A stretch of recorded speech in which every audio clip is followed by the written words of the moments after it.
Greeting, friends, and welcome to this episode of It's Not You, but Sometimes It Is, the podcast where real leaders talk about the real crap we've overcome and the wisdom we've gained. And my conversation today with Allison Rabin is no exception.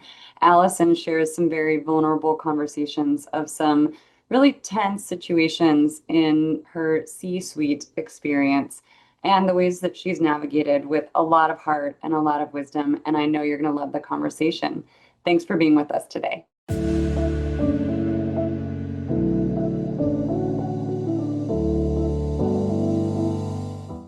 Welcome to this episode of It's Not You, but Sometimes It Is, the podcast where us real leaders get together and talk about the real crap that we've faced. And I am so excited to have my special guest here, Allison Rabin from Chicago. And Allison is the COO of Near North Title Group. And Allison has a very interesting kind of arc of her career, lots of cool stories to share. So, Allison, thank you so much for being with us today. Thanks for having me. And Allison, can you give us just a little bit of the background of your role there, how you got to the C-suite? That's always an interesting journey. And also what the Near North Title Group does. Okay. So Near North Title is a title insurance company and 1031 exchange company. We are regional. I'd say we're a mid-size agency. We're in seven states now. We do residential and commercial title insurance and 1031 exchange services. I've been here for 5 years.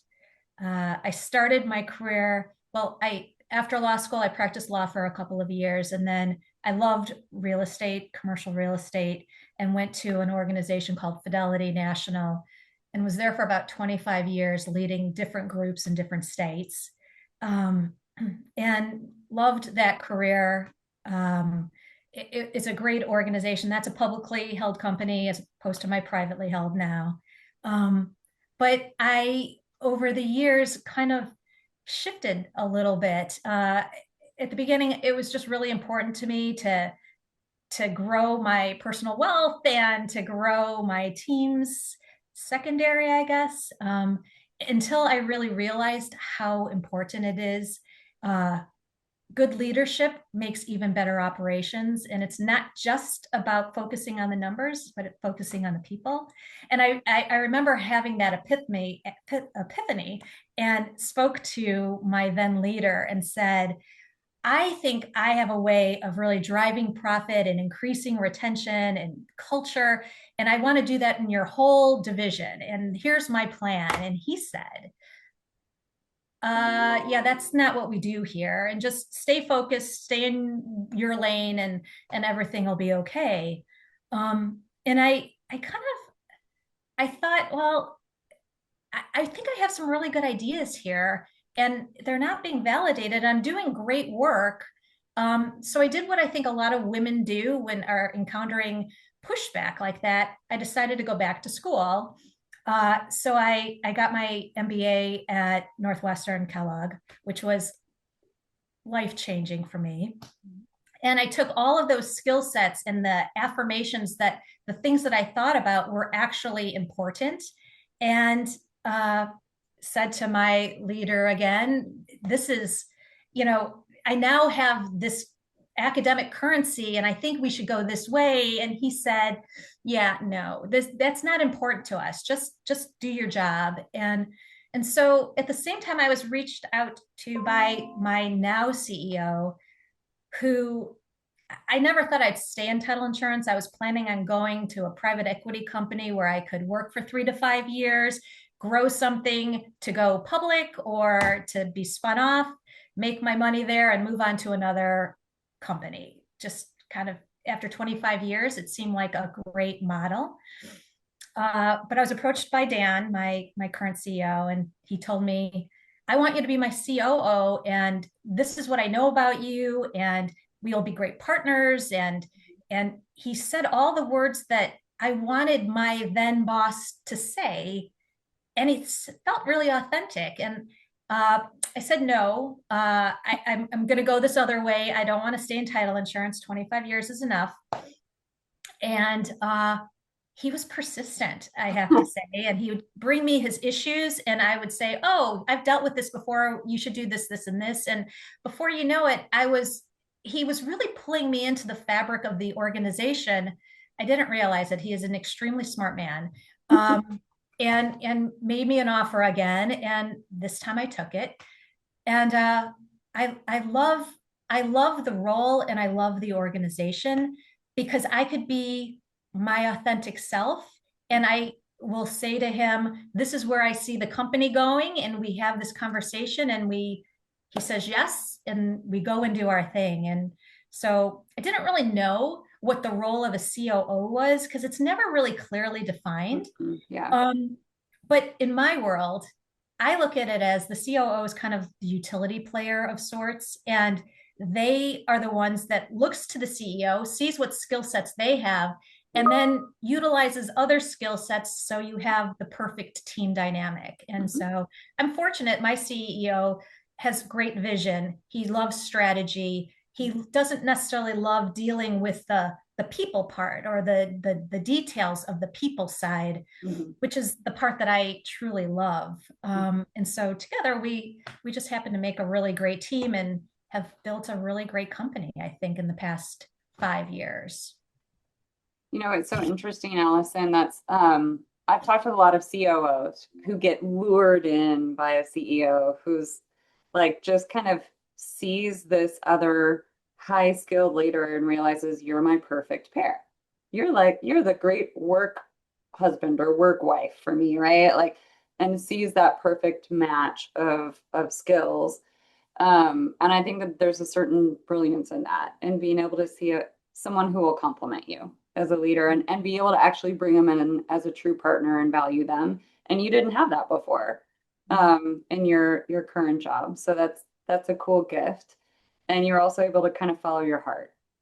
You let your head argue with your heart a little bit. It sounds like, no, I'm gonna go do this and I'm gonna make a lot of money and it's going to be brilliant and this was the path I was on, and then you kind of let your heart win out. But it sounds like it's been great for you and you've been Yes. able to do a lot of cool stuff, also some hard work there. You've also had a long career in leadership. You've led a lot of teams in a lot of different settings.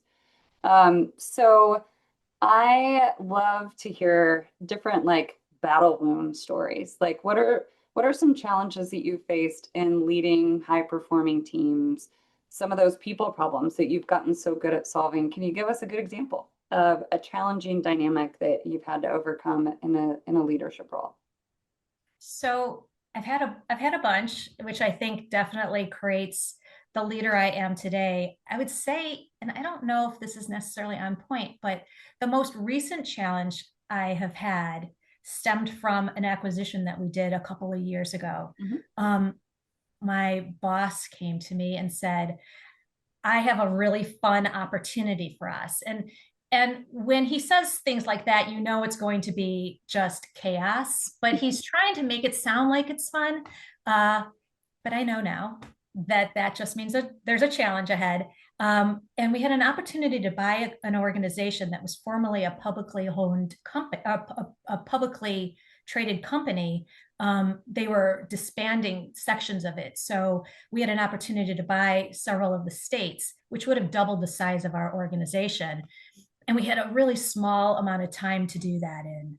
And, I'm all about, is it going to be a cultural fit for us? Because sometimes we have purchased things that wasn't, and the integration piece could be a nightmare. And he's like, "Oh, it's going to be great." And I ran the numbers, and the numbers looked good, but I was a little worried. And we were fortunate. We closed it. It was great. We acquired a couple top level leaders. Mhm. And my boss had said to me, we want to take Alex with us. And he was the COO of the acquired company. And I'm like, "Great, I like him. We seem to be working well in the limited time we've worked together." And he's like, "Great, I'm going to get him on the phone. And oh, by the way, I feel weird about changing his title. So he's going to be a COO too." And then all of a sudden, Alex and I and Dan are on this call. And I'm like, "Whoa, wait, what? What just happened?" Like, I feel like I kind of got baited switched, but okay. And so Dan had a really honest conversation with us. And it was like, well, you both are my COOs now. And I'm thinking, okay, I'm the right hand. What does that mean? Is Alex now the left hand? This great relationship, like what's it going to do? And I'm going to be honest, I was a little bit uh nervous. I was a little bit unhappy with this thing that was just thrown out at me. Um, it all turned out great, but at the time, it didn't feel so great.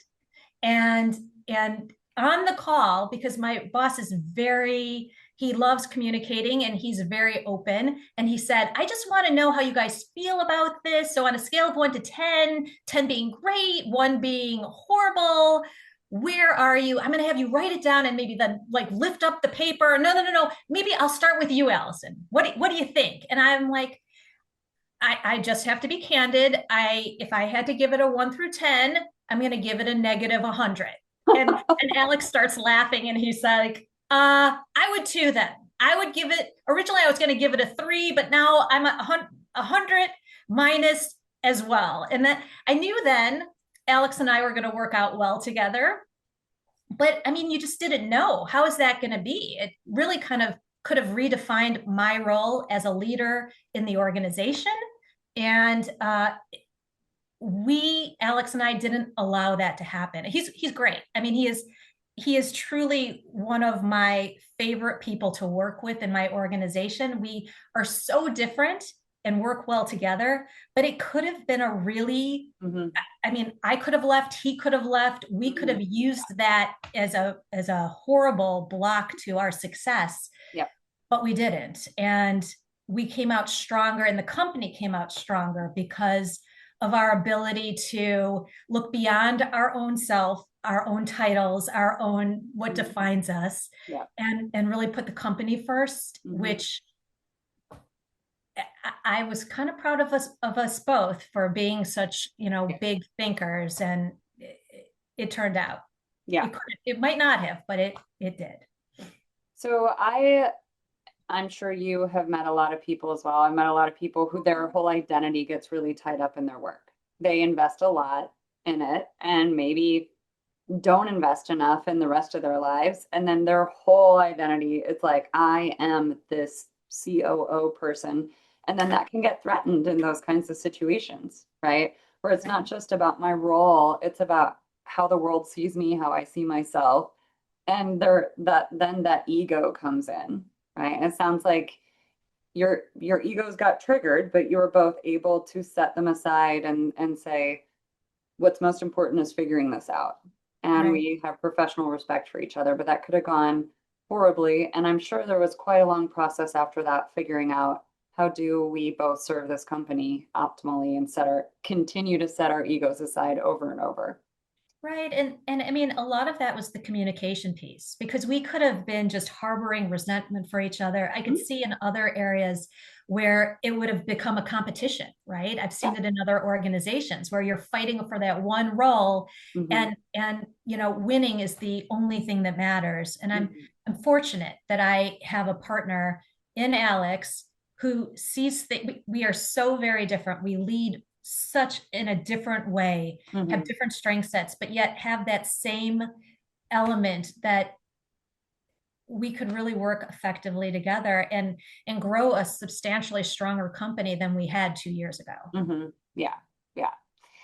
That's an interesting one. So let's talk more about kind of team dynamics and culture. And, one of my favorite expressions, the culture eats strategy for breakfast. Yeah. And it's actually not a favorite expression. It's completely depressing because it's true. And how those people problems can tear you down and destroy your momentum.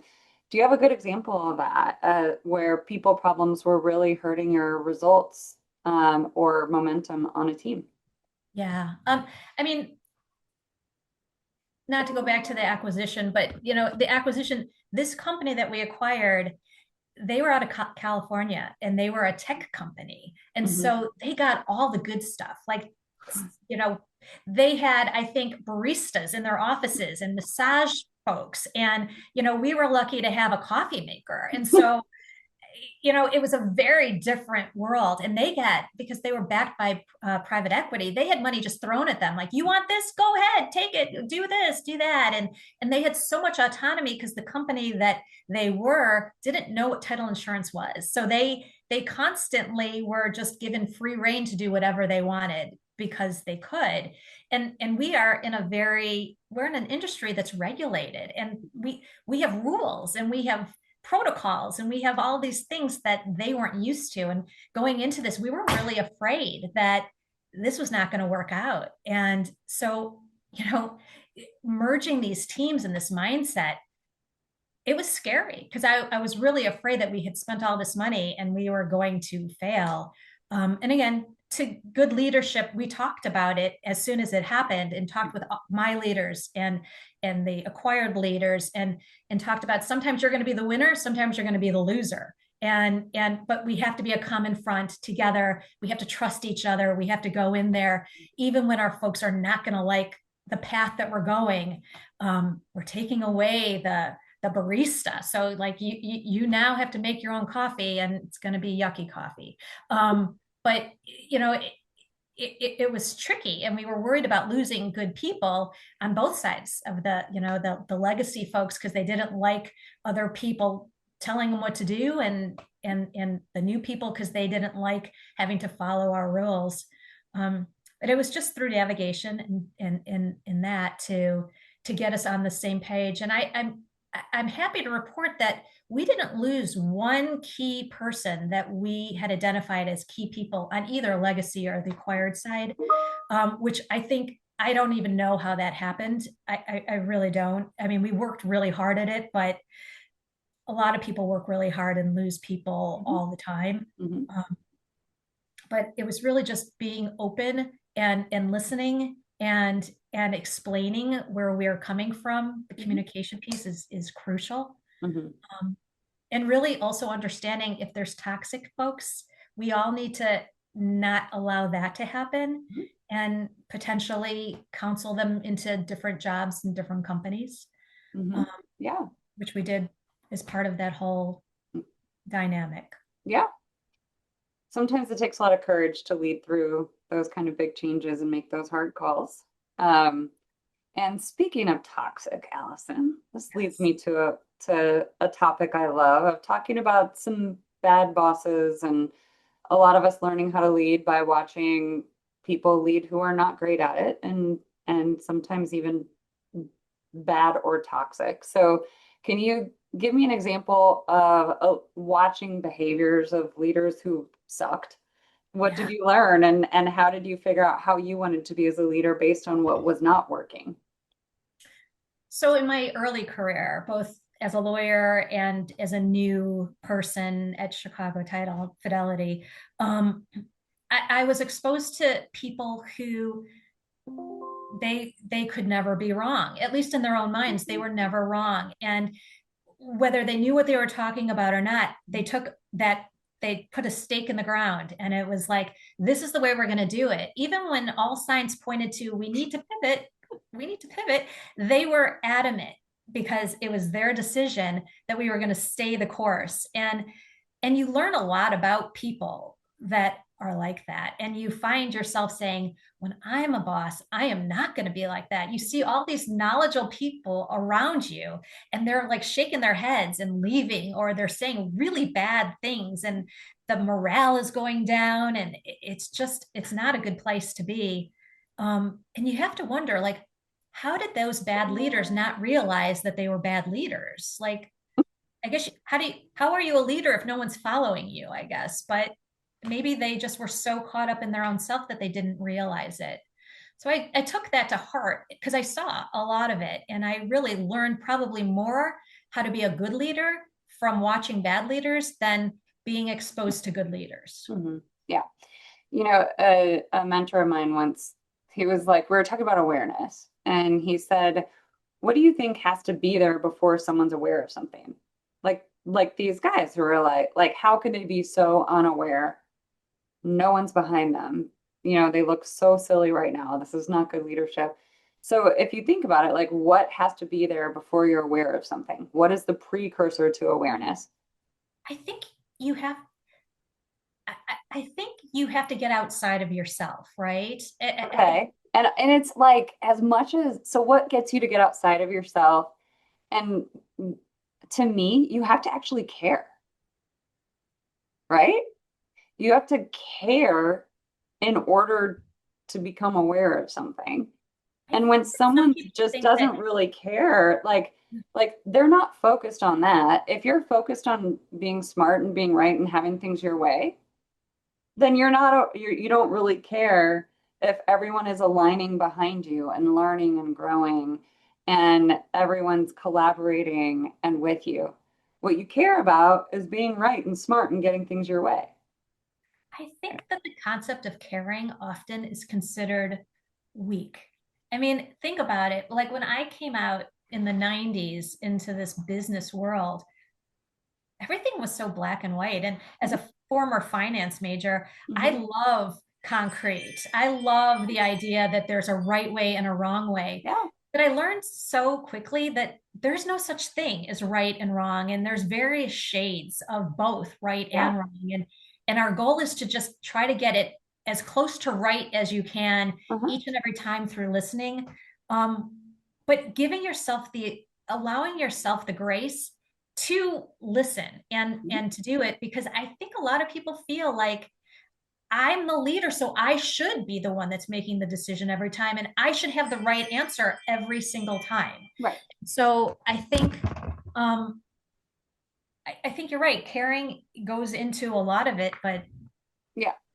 Well, I think and it's to a be piece. fair, young attorneys are rewarded for being more right than the people they're going up against. You are trying to be right. You're Right? trying to have the right answer and win and make the other guys lose.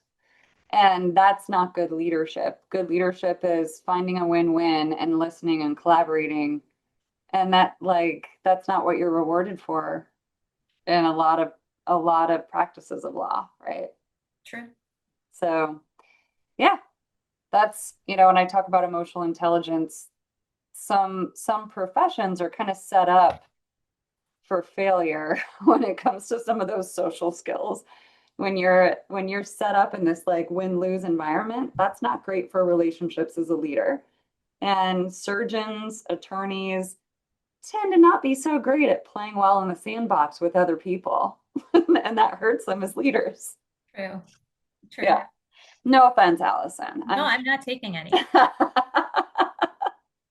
so you have talked you and I talked about how you have really cultivated other leaders and worked hard at that and found a lot of joy in that. Um, what talk to us about what traits make a great leader and what traits make a bad boss? Like what do you find makes a great boss? What makes a bad boss? And can you fix a bad boss? Oh, okay. Um, again, I think it really goes down to listening. I think my grandmother used to say, you have two ears and one mouth. She would say it in Yiddish, so I think that's what she was trying to say. But so you should be listening twice as much as you're speaking. I think that's where she was going at it.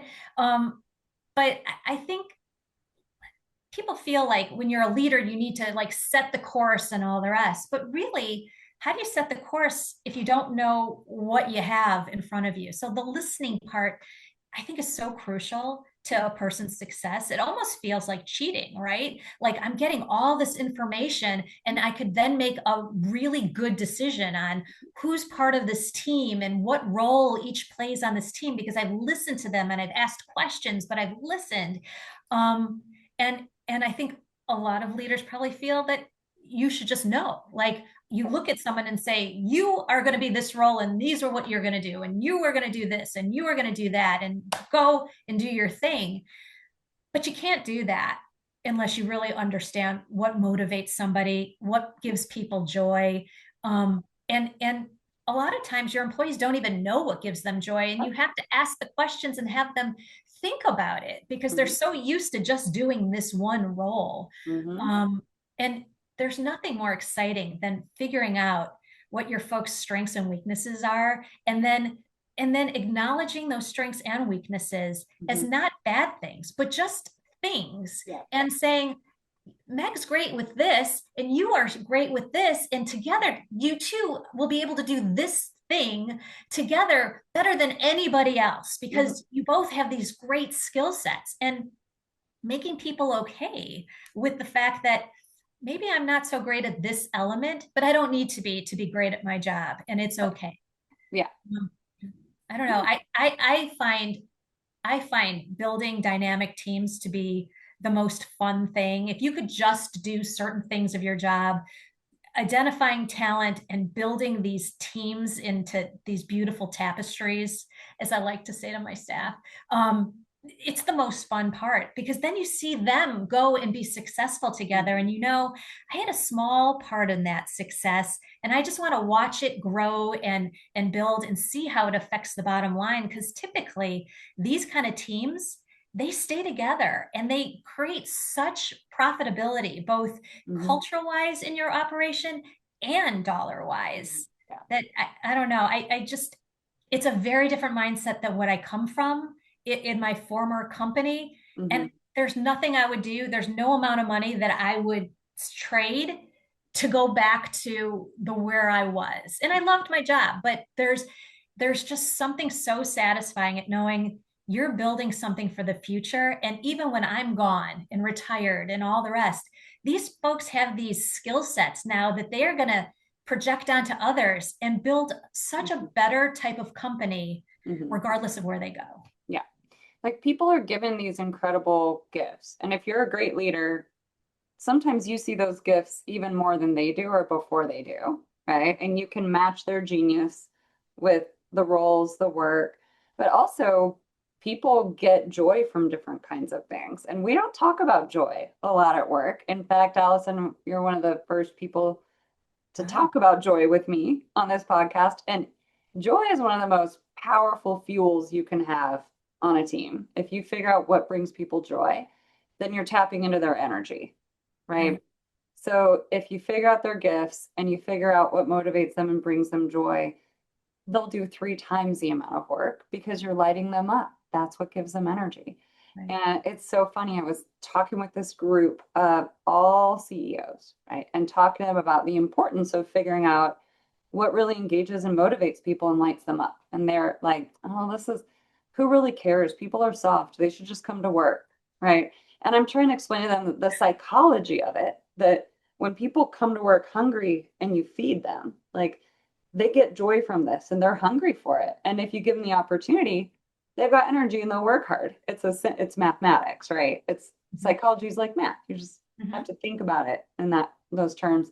And one of the CEOs was like, well, what you're saying is going to make it very hard for me to lead everyone consistently in the same way. And I was like, yeah, if you're leading everyone consistently in the same way, you're a terrible leader because people are different. And that's the beauty of it. Like, lead differently. Everyone wants something different.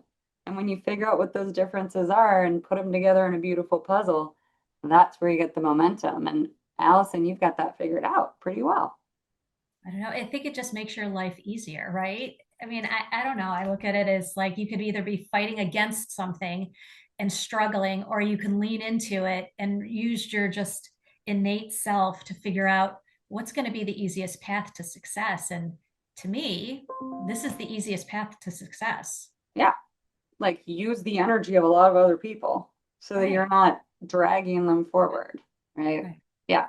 But it's also, identifying their weaknesses and being Mhm. okay telling them. I Yeah. mean, you're not going to say it in a mean way, but to Right. say to them, they tell you they want to do a specific role, and you've kind of identified that role as being filled with a bunch of the skill sets that they just have not been able to grasp. Hmm. Not that they don't know it yet, but they just are not going to grasp. And having that conversation to say, these are the skill sets that I see as being important to that role. Are those skill sets that you like utilizing or feel like you are strong at? And counseling them to potentially shift their viewpoint on what they think is success or what they want to do.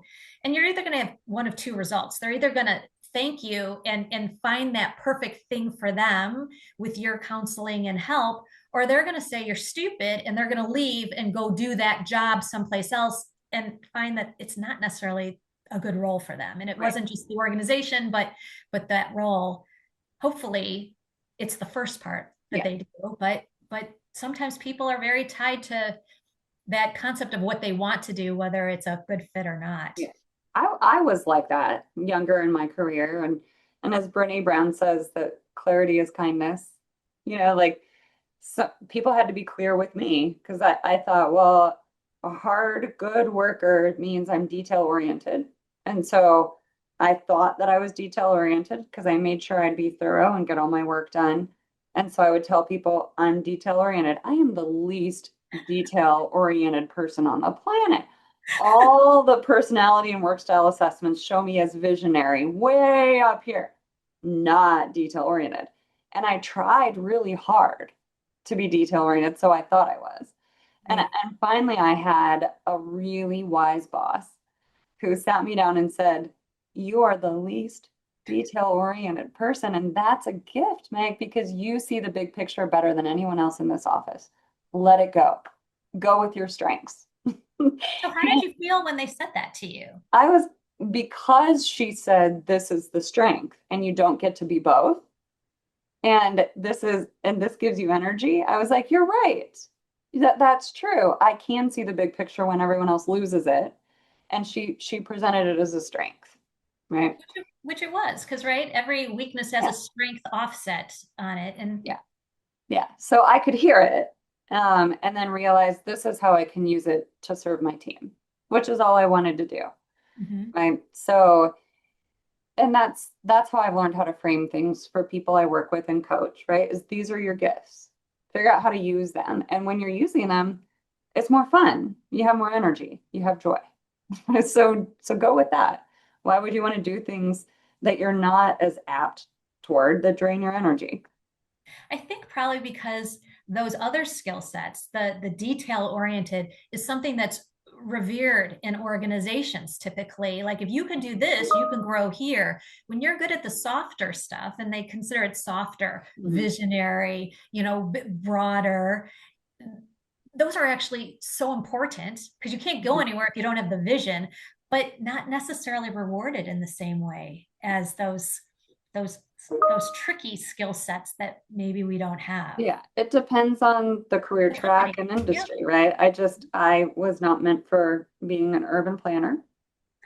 That's okay. You're My much better in this role. Yeah, like I'm pretty good at this stuff. So I Good. can look at complex dynamics and go, this is what's really happening. Not a lot of people can do that. And that's what I need to be able to do. Right. So yeah, yeah. And I'm so glad that I had that leader who could see me and help me see myself better. And that's what you and I are able to do with people we lead, right? Right. Help them see themselves and their genius.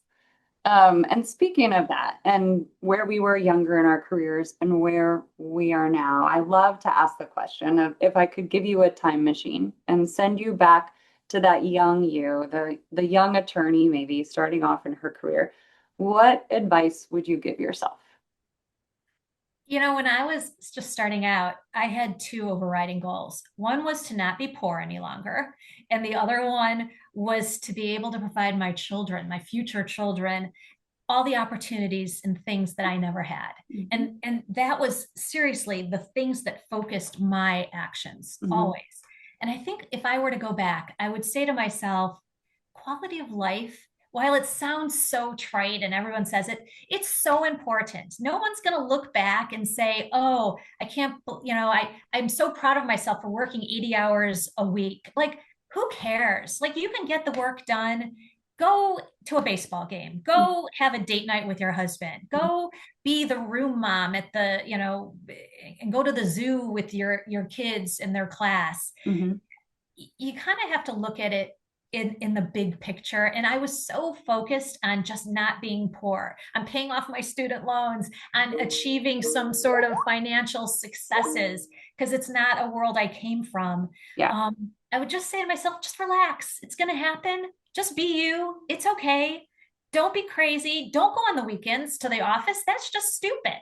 Um, Yeah, because I spent a lot of years going to the office on the weekends. So Monday would be, I could just hit all the new problems out of the park as opposed to dealing with the old problems. And nobody cares. I mean, I don't mean to sound like that, but live your life, be happy, make yourself successful in the way you need to, and Mhm. don't just focus on the big picture that, holds us down, I think.